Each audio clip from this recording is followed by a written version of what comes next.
What's going on, guys? Welcome to our group's presentation on what we dub as the Karen effect. First and foremost, what is a Karen?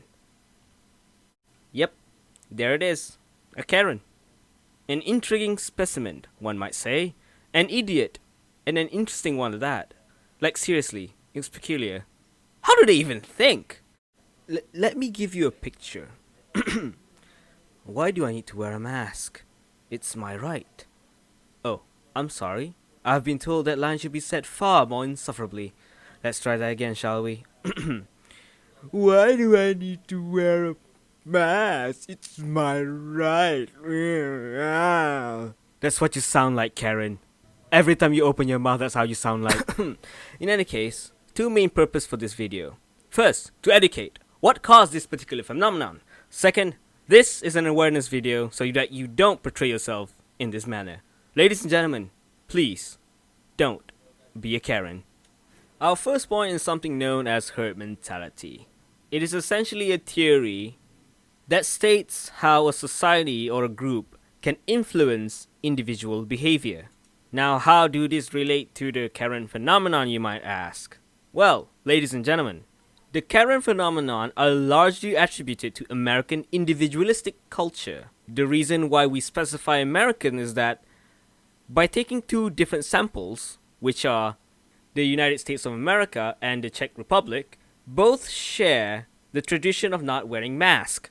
But the herd mentality of the Americans are vastly different from the Czech Republic. And the reason being, the Czech Republicans were actually able to comply with the law. Now, what does the American do? They try so hard to not wear a mask purely because they don't want to. It's honestly ridiculous. I mean, looking at what they did, it's amusing to say the least. To conclude this point, honestly, there are no clear reasons as to why people adamantly refuse to wear masks, even though it is apparent that wearing a mask significantly reduces the chances of contracting the virus. But instead, what they focus on is that the mask might reduce the oxygen intake, for example. And that's not even the worst of it. Essentially, what we're trying to say is that Americans are stupid. The Karens are stupid. They're just stupid.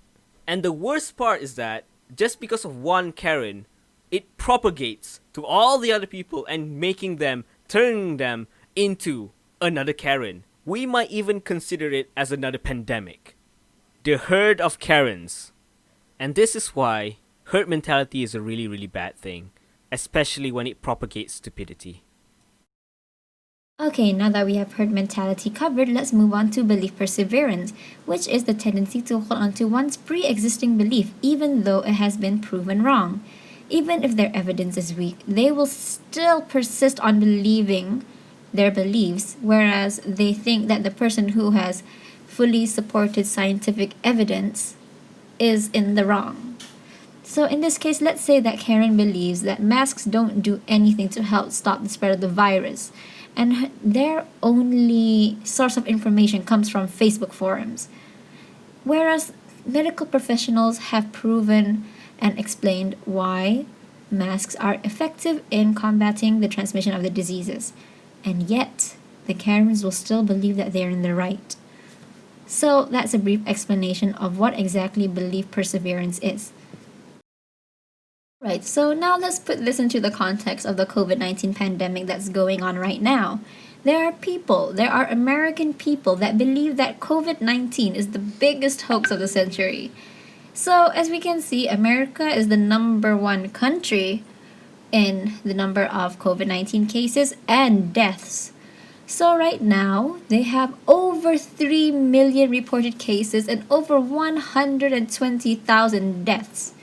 So you can see that this is the statistical data that has proven to the world how fatal and how dangerous COVID-19 is.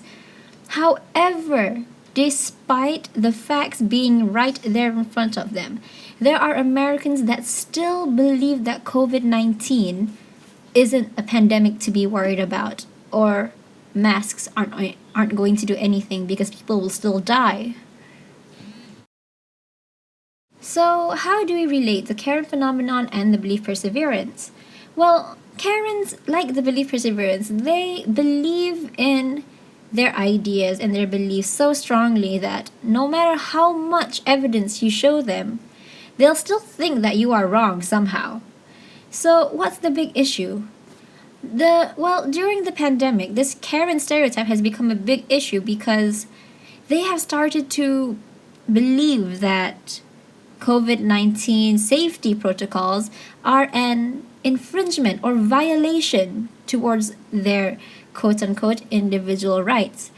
For example, even though the World Health Organization has put out an announcement that we should all be wearing masks to inhibit the transmission of the virus and we should keep our social distance from one another, go into quarantine, these Karens find that these safety protocols or these safety regulations are an infringement upon their rights because they can't do whatever they want to do.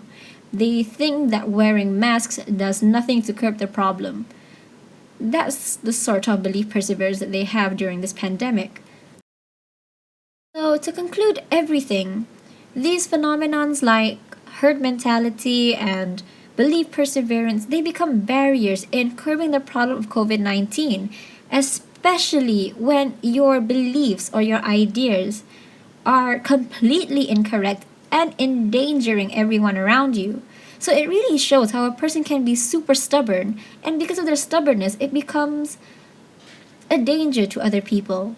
Your selfishness and your uncaring attitude, your individualistic mindset, will eventually be the downfall of those around you, or even maybe yourself. So, leaders especially, they have to give good examples and they have to prepare their citizens for things like COVID 19. And since we're taking the example of America, since the president himself did not think that COVID 19 was a global pandemic that should be worried about, you can see that herd mentality gather within some of the citizens in America. So, basically, beliefs that are incorrect will only worsen the problem. So, try not to have such a herd mentality or belief perseverance. Just accept when you're wrong. So, that's all for our presentation. Thank you for listening.